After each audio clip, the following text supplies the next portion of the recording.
Señor, gracias por tu palabra, gracias por esta oportunidad, por este tiempo en que podemos estar acá.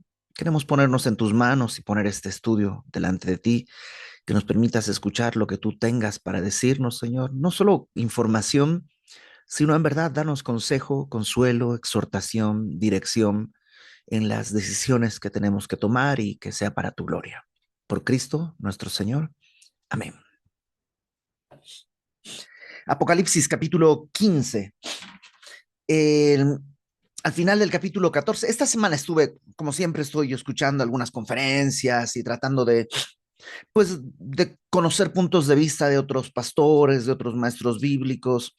Y, y sí es muy común interpretar todo a la luz de una especie de espiral, como que la historia se cuenta en 7 iglesias, capítulos 2 y 3, luego 7 sellos, luego 7 trompetas y luego 7 copas, como si fuera la misma historia en bucle que se va contando. Y sinceramente, a mí me hace muchas bolas. O sea, me confunde mucho eso.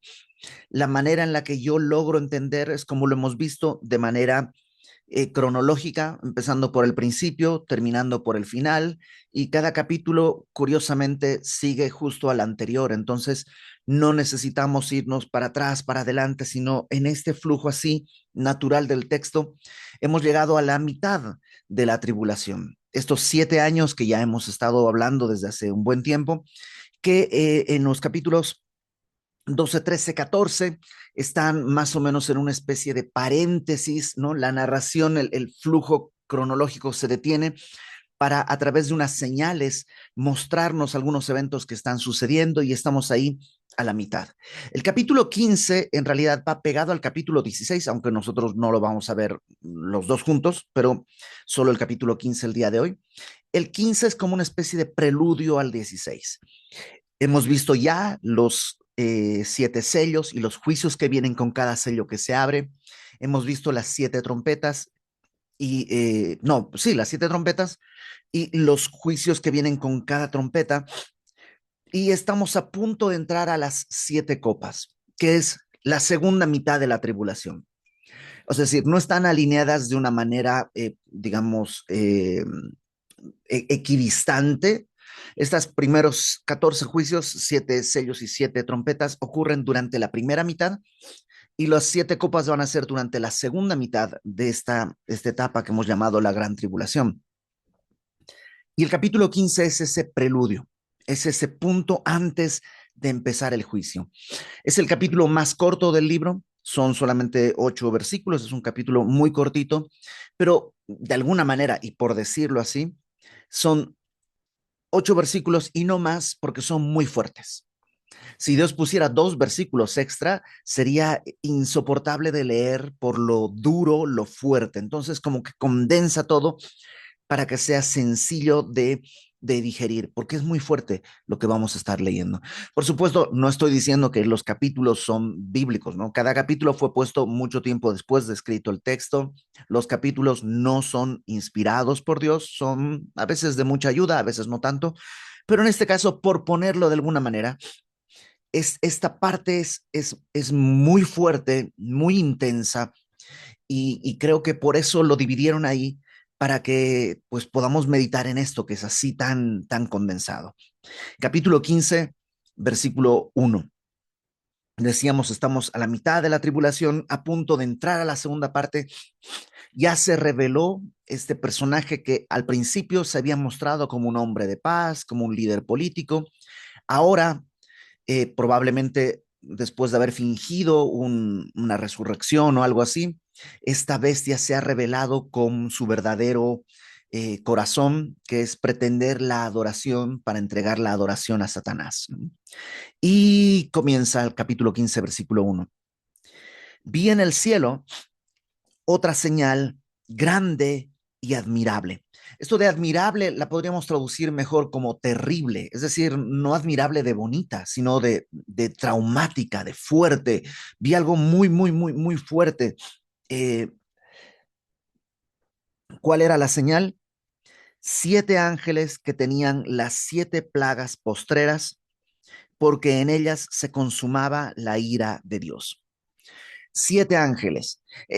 Yo nunca lo he hecho, sinceramente nunca me he dado el trabajo, no creo, o sea, no creo que sea necesario, pero si algún día tienes tiempo y quisieras hacer, leer el libro de Apocalipsis y ver todos los siete que hay, ¿no? Siete copas, siete estrellas, siete trompetas, siete ángeles, como que siempre hay, todo está en grupos de siete. Bueno, estos siete ángeles, dice, tenían las siete plagas postreras. La palabra plaga es como herida o golpe. Son como los siete golpes que Dios va a dar porque en ellas se consumaba la ira de Dios. Consumar es como llevar a término, es como el clímax de la ira de Dios. La palabra ira es como una indignación, en griego es tumus, y es como una indignación, o incluso algunos lo plantean como una especie de explosión, ¿no? No es una ira descontrolada, pero sí es una ira súbita, de una indignación. Y Dios con estas siete plagas va a consumar, va a llegar su ira hasta su propósito final. Eh, lo cual nos lleva, y lo hemos platicado antes, pero nos lleva a preguntarnos, ¿Dios no es un Dios bueno? ¿Por qué nos dicen que es un Dios misericordioso y al mismo tiempo nos dicen que es un Dios lleno de ira? ¿Puede acaso alguien ser bueno y misericordioso a la vez ser lleno de ira? Sí, por supuesto. Dios tiene ira porque la ira es la respuesta justa ante el pecado. Es decir, su ira no es un cambio de humor. Para nosotros sí. Nosotros estamos felices y muy contentos y todo muy bien, y pasa algo y nos llena la ira, ¿no? Eso es, en nosotros es un cambio de humor por las circunstancias. Dios no vive eso.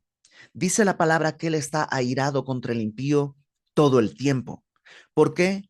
Porque es lo justo.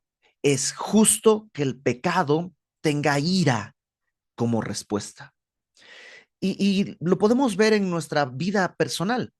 Cuando sucede algo, una injusticia, desde cosas como que se te mete alguien en la cola, ¿no? Estás haciendo las tortillas y alguien se mete a la cola y te da rabia o alguien que se aprovecha de alguna circunstancia, a cosas mucho más terribles cuando nos enteramos de abusos, ya sea de hijos hacia sus padres ancianos, ¿no? Unos abusos terribles, o al revés, padres abusando de la fragilidad de niños o adultos en general, abusando de la fragilidad y la inocencia de niños, nos invade una ira, o sea, es ese sentimiento de que no está bien y no debería quedarse como una anécdota, debería haber un castigo recíproco. Bueno, si nosotros que tenemos nuestra naturaleza corrompida, podemos entender que ante este pecado lo natural es una respuesta de ira, imagínate Dios que no tiene corrupción en sí mismo. La ira es la respuesta lógica ante el pecado. Ahora, todos somos pecadores. Todos deberíamos recibir la ira de Dios por causa de nuestro pecado. Y ahí es donde se manifiesta su misericordia.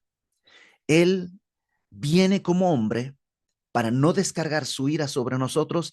Él toma nuestro lugar y Él recibe la ira en sí mismo, para que entonces es como si Él pagara nuestra factura. Yo ya no tengo que pagarla, yo ya soy libre. Y en su amor, al entender su amor, yo ocupo, más bien, Él ocupa mi lugar en el juicio y yo ocupo su lugar en la redención. Es decir, esto es lo que los teólogos le llaman que nos ha sido imputada su justicia como si nunca hubiésemos pecado. Entonces, para decirlo claro y sin tanta vuelta, sí, en Dios puede estar la ira porque es lo correcto, es lo justo delante del pecado, pero también está la misericordia, porque en su amor Dios no quiere que nosotros seamos separados de Él eternamente. Entonces, el mundo ha vivido en pecado por cuánto tiempo? miles de años de estar Dios siendo paciente, pero vimos la semana pasada que hay un punto, ¿te acuerdas? Cuando la uva ya no puede estar más, se tiene que cosechar, no se la puede dejar. La, el pecado ya ha llegado a un punto que no es que Dios ya no puede esperar o ya se le acabó la paciencia, sino que el pecado debe ser cosechado. Y entonces la manera de cosechar es con ira. Y estas 7 copas que vamos a ver a partir de la próxima semana, lo que hacen es derramar, digamos, lo último de la ira de Dios sobre el mundo. Verso 2. Vi también como un mar de vidrio mezclado con fuego, y a los que habían alcanzado la victoria sobre la bestia y su imagen y su marca y el número de su nombre, en pie sobre el mar de vidrio con las arpas de Dios. Ya en un capítulo anterior, al principio, habíamos visto que había un mar de cristal.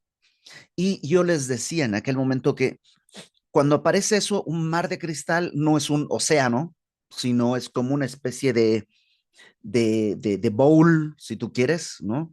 En el tabernáculo había el altar del incienso, perdón, el altar del sacrificio a la entrada, entrabas al tabernáculo y ahí estaba, lo primero que veías era el altar del sacrificio y luego estaba él, le llamaban el mar de bronce. Era una especie de tina, más o menos, donde el sacerdote se lavaba. Eso es lo que vimos hace varias semanas que estaba ahí. Ahora, este es distinto, porque este dice, vi como un mar. No es un mar, pero es como un mar. No, no, acuérdate que Juan está viendo cosas que no están en la tierra. Entonces no puede describirlas más que con lo que alcanza a conocer. Y pues, ¿y cómo era?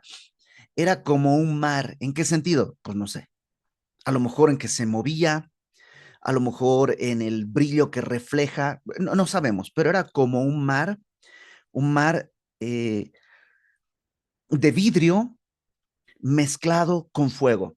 Algunos piensan que este mar de vidrio mezclado con fuego no es nada menos que, digamos, el cielo visto desde arriba. Juan está en el trono de Dios, al lado del trono de Dios, mirando y ve digamos, el piso, que sería el cielo, y lo ve como un mar de cristal, piensa en las nubes o lo que sea, pero con fuego. En la Biblia, el fuego siempre representa juicio. Entonces, algunos interpretan este texto, y yo creo que estoy un poco a favor de esto, que lo que está viendo es hacia abajo, como en la tierra, el juicio está cayendo, pero desde arriba hay como un mar donde están parados, dice verso 2, los que habían alcanzado la victoria sobre la bestia, sobre el anticristo. Su imagen, ¿te acuerdas que vimos que el falso profeta hace una imagen del anticristo y pide que todos la adoren? Bueno, escaparon de la bestia, escaparon de la imagen, escaparon de la marca y el número de su nombre que tenían que llevar en la mano derecha o en la frente, no solo como una adhesión económica al sistema, sino como una especie de sometimiento a la deidad de la bestia. O sea, no es un tema solamente económico, sino es un tema de entrega espiritual. Y estos han vencido a la bestia, a la imagen, a la marca, al número de su nombre, y están en pie sobre este mar de vidrio. ¿Cómo vencieron? Bueno, te doy una pista, están en el cielo. ¿Cómo crees que pudieron haber vencido? Pues murieron. Fueron ejecutados seguramente por no haberse rendido a la adoración, por no haber sucumbido a la tentación de adorar a la bestia, a pesar de que sin esto no puedo comprar, ni para mí ni para mi familia, no puedo vender, ni no puedo proveer. Son situaciones que la iglesia no ignora, han sucedido. Y nuevamente creo que tengo que eh, recomendarte el, el libro de los mártires. El libro de los mártires de John Fox es una crónica de los distintos hombres y mujeres que dieron su vida defendiendo su fe a lo largo de la historia, desde los primeros apóstoles hasta, en el libro está hasta entrado ya el siglo XX. Entonces, creo que es importante conocer esos hombres, porque el día de hoy a nosotros el cristianismo nos es muy fácil, pero no siempre ha sido fácil. De hecho, casi nunca ha sido fácil. Incluso el día de hoy, en muchos lugares no es fácil ser cristiano, pero estos hombres han alcanzado la victoria con la muerte. Y por eso el juicio está ahora en la tierra, el fuego hacia abajo, pero ellos están encima, parados, digamos, sobre ese piso, y no, ellos no están sufriendo el juicio porque han alcanzado la victoria sobre la bestia, su imagen, la marca de la bestia, el número de su nombre, y están en pie sobre el mar de vidrio con las arpas de Dios. ¿Qué quiere decir esto de las arpas de Dios? Eh, Hay muchas posibles interpretaciones. Algunos plantean las arpas en aquella época tenían 10 cuerdas, por tanto simbolizan la armonía con los 10 mandamientos. Otros dicen que no, las 10 cuerdas representan lo que el día de hoy se conoce como la teoría de cuerdas. Es gente que conoce un poquito más de física, dice la teoría de cuerdas, plantea que hay 10 dimensiones y no sé qué. Yo creo simplemente dos cosas. Uno, que habla de un momento de paz. O sea, nadie está en medio de la guerra tocando un arpa. Están tocando un arpa en un sentido de paz, yo creo. Y en segundo lugar, tiene que ver con adoración. Tiene que ver que están alabando a Dios, que están en un acto eh, no pasivo mirando las cosas, ¿no? Como decía Charlie García, mirando las nuevas olas, sino están adorando a Dios. Y creo que sí, han vencido muriendo. ¿Y cuál es el resultado? Están sobre el juicio adorando a Dios. Y verso 3, cantan el cántico de Moisés, siervo de Dios, y el cántico del Cordero. ¿Cuál es el cántico de Moisés y cuál es el cántico del Cordero? Hay muchas posibles respuestas y lamentablemente los cristianos somos muy graciosos porque son preguntas bíblicas, ¿no? Por querer conocer más a Dios. Pero cuando alguien pone una explicación, hay gente que le rebate y rebaten todos con odio. No, no puede ser, eres un ignorante, ¿cómo piensas esto? Tú eres el ignorante y deberías saber que aquello. Y entonces están debatiendo sobre algo de Dios, pero insultándose mutuamente, lo cual pues rompe toda estructura y todo propósito. Entonces, ¿qué es el cántico de Moisés? Moisés canta un cántico que no es suyo propiamente, sino es de María, la hermana de Aarón, que está cantando después de cruzar el Mar Rojo. Entonces, ¿puede ser ese? Ese habla de la proeza de Dios al cruzar el Mar Rojo. Y algunos dicen Mar Rojo, Mar de Fuego. ¿Puede ser ese? Ok, puede ser. Al final de su vida, Moisés, en el desierto, cuando ya sube al monte y va a morir, le hace un cántico a todo el pueblo. Creo que está en Deuteronomio, al final son 2 o 3 capítulos, es un canto largo que habla de las proezas de Dios. ¿Será ese? No lo sé. Todavía más enigmático, ¿cuál es el canto del Cordero? Porque ahí dice que es el cántico de Moisés y el cántico del Cordero. ¿Cuál es el cántico del Cordero? Justo estamos en Semana Santa. Y en los evangelios, en Juan, se dice que después de que cantaron el himno, Jesús salió hacia el Monte de los Olivos. ¿Será ese? ¿Pero cuál himno era? Probablemente era el Salmo 118 que estudiamos el domingo en la iglesia. Tal vez será ese. ¿Será ese el cántico del Cordero? No lo sabemos.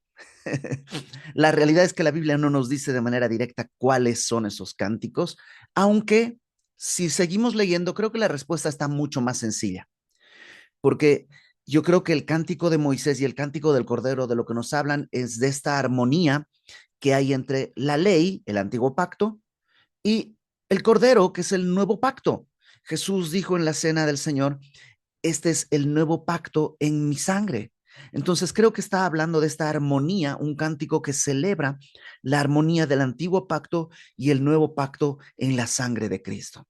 ¿Y cuál es el cántico? Bueno, está ahí justo lo que sigue. Si es una mezcla de lo que estaba antes, no lo sabemos, pero lo que cantaban era esto, versículo 3.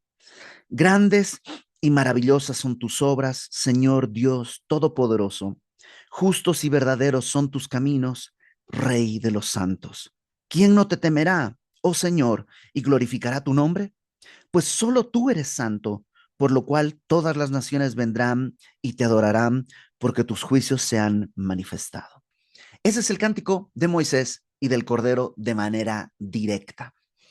Eh, y por supuesto, muchos a lo largo de la historia le han puesto música a esto, porque el texto, sí sabemos que es un canto, pero no nos llegó la música.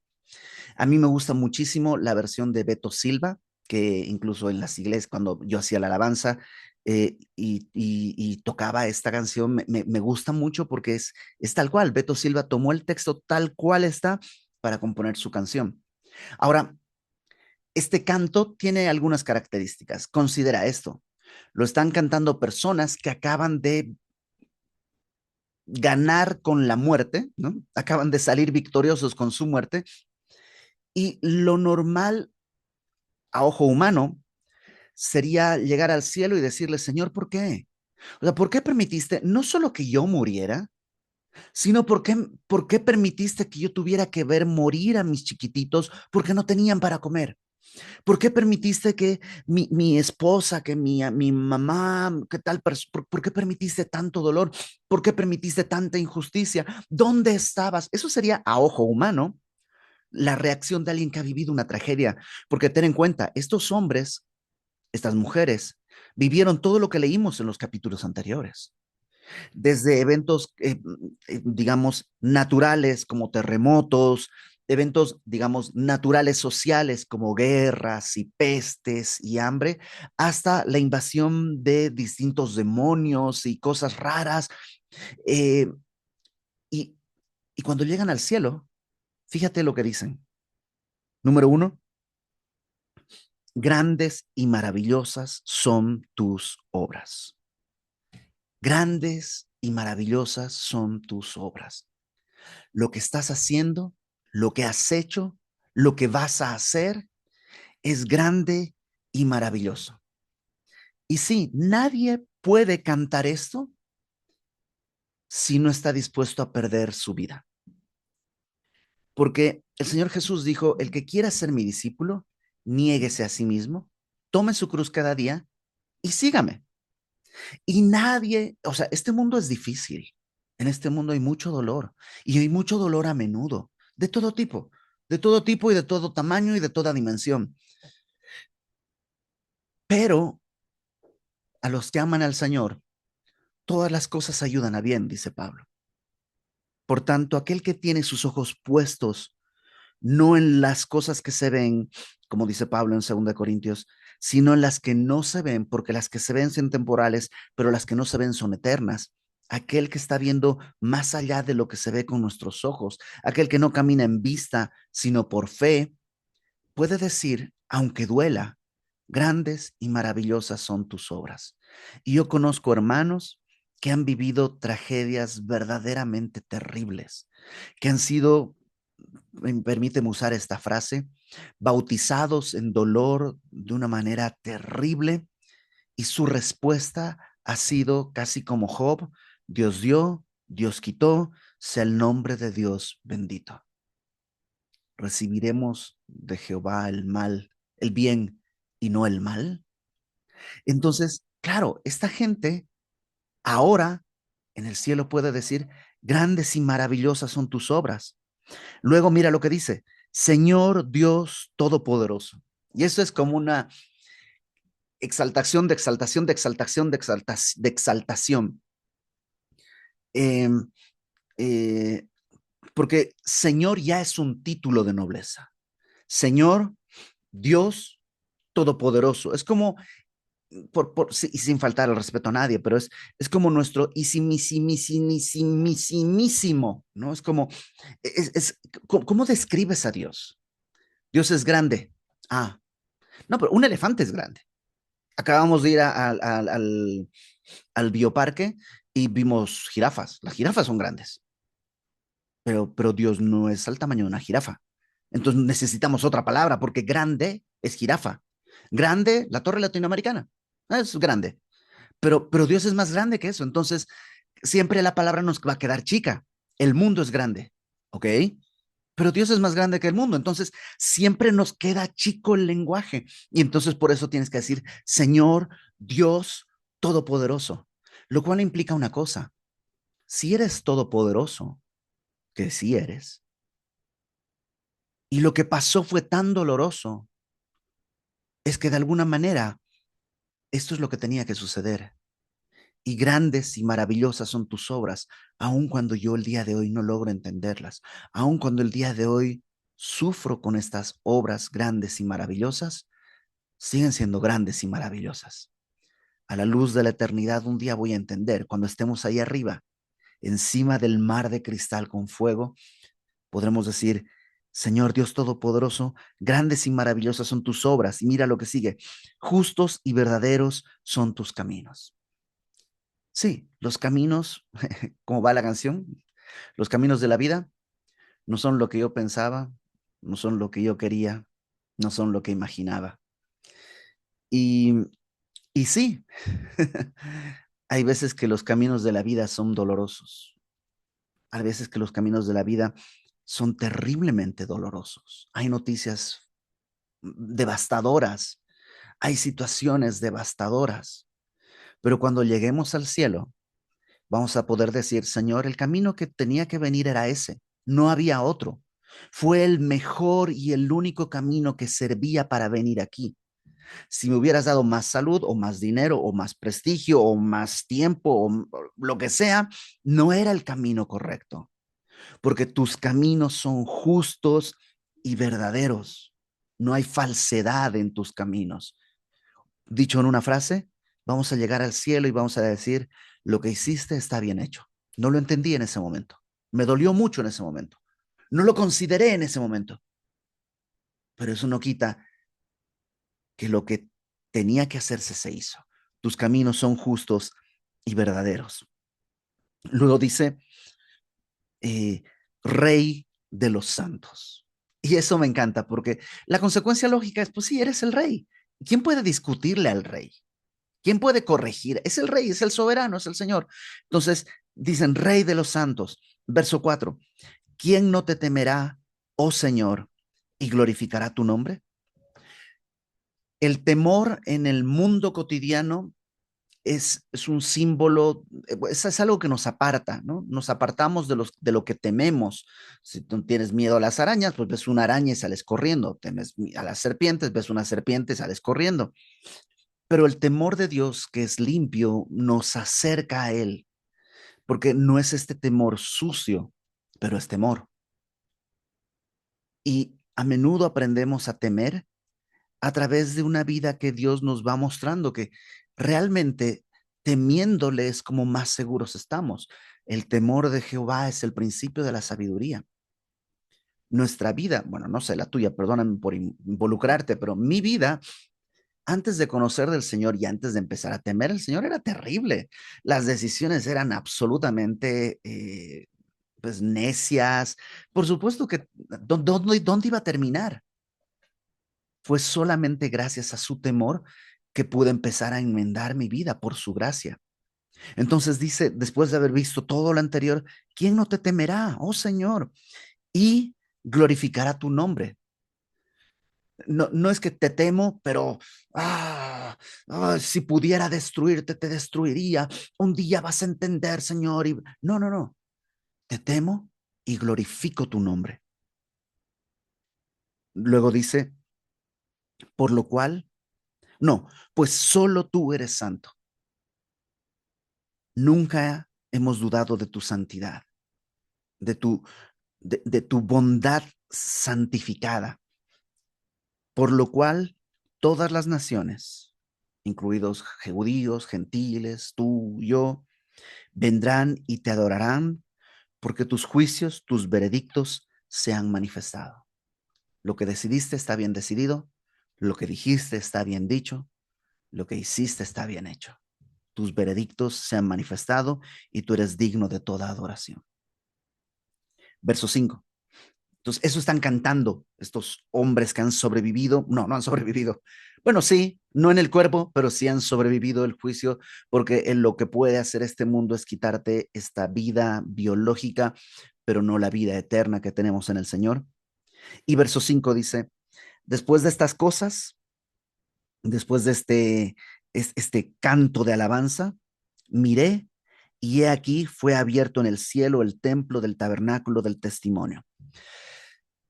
Cuando estudiamos Hebreos, decíamos que pareciera que en el cielo hay un tabernáculo, ¿no? Como que cuando Moisés vio el tabernáculo y le dijeron, como lo viste en la visión, así tienes que hacerlo en la tierra, que el tabernáculo de la tierra era como una especie de maqueta del verdadero tabernáculo del cielo. Y en varios pasajes nos da esa impresión. ¿Es así o es sentido figurado? Yo no lo sé. Puede que sea literal y que lleguemos al cielo y haya tal cual un tabernáculo, o puede que sea una manera de expresarlo. No importa, ya sea de manera literal o de manera simbólica, el tabernáculo del cielo dice que se abrió, está abierto de par en par. Y del templo salieron los 7 ángeles que tenían las 7 plagas, vestidos de lino fino, perdón, de lino limpio y resplandeciente, y ceñidos alrededor del pecho con cintos de oro. O sea, es, son como ángeles sacerdotales, si vale el término. Tienen la ropa que usaba un sacerdote, de lino y con un cinto de oro. Son como sacerdotes. Claro, están en el templo, es como que son, de alguna manera, son como los ángeles que están sirviendo en el templo de Dios del cielo, a donde en Hebreos dice que Jesús entró con su sangre para presentar su sacrificio por cada uno de nosotros. Bueno, de ahí ahora salen estos sacerdotes con estas 7 plagas.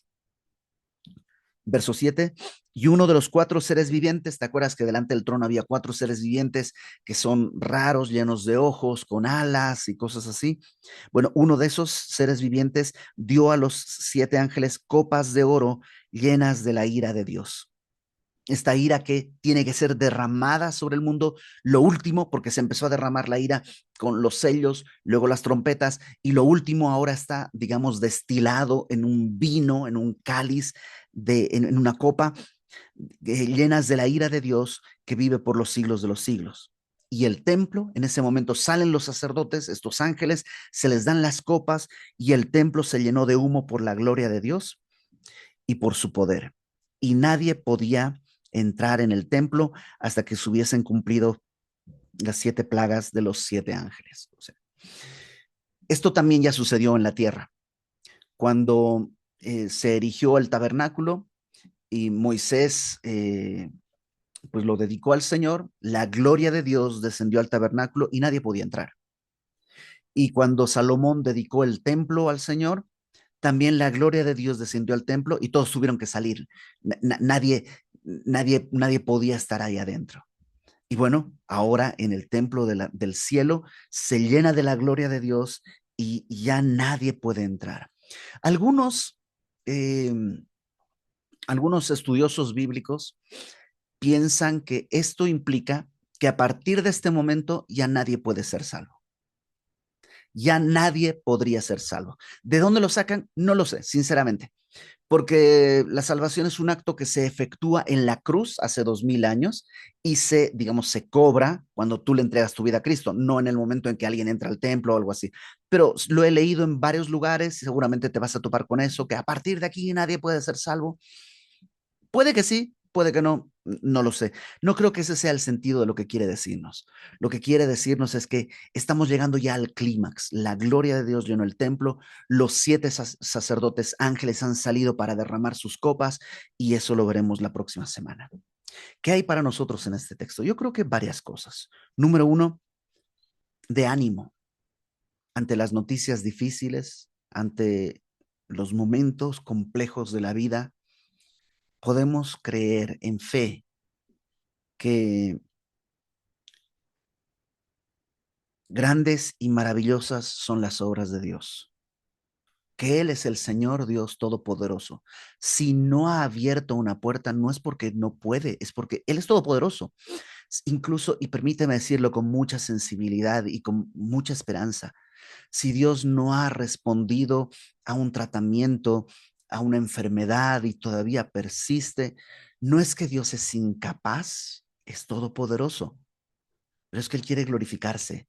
Y esta es una obra grande y maravillosa que Dios está haciendo, que podemos confiar en que sus caminos son justos y verdaderos, aunque el día de hoy nosotros vemos un laberinto y a menudo no vemos ni siquiera dónde va a dar la vuelta.